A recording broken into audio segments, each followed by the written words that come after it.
Fire protection for one Indiana town may soon be weakened to the point it's going to be impossible to adequately fight a fire.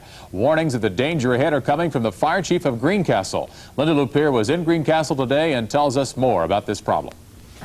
The residents of Greencastle, just like people in other cities and towns, probably don't give much thought to fire protection.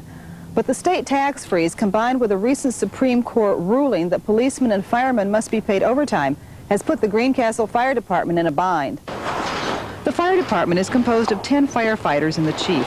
Right now, at any given time, there are 3 or 4 men on duty who cover a 36-square-mile area.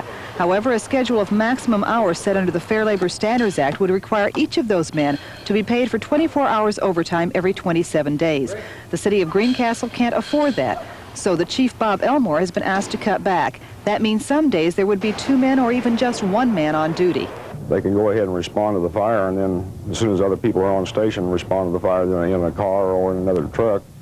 Because 2 men cannot fight a fire. It's impossible. And affect any kind of rescue.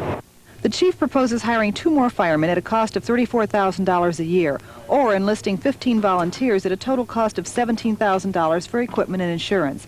If the city can't fund either of those proposals, the chief says he can't in good conscience continue. I will be forced into a position of having to resign as fire chief in the city of Greencastle. I cannot place my family and myself in that jeopardy. The population of Greencastle is 9,000. When DePaul University begins classes in the fall, 3,000 more people are added.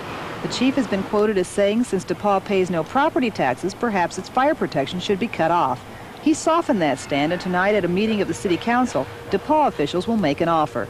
We are prepared, after discussions with the mayor that have gone on for over 6 months, to begin making annual payments to the city as a way of saying thank you. Bottom says DePaul wants to be a good citizen and has planned for nearly a year to make some kind of financial contribution to the city. Whether that contribution will solve the fire department's financial problem is open to question. From Greencastle, Linda Lupear, Channel 6 News.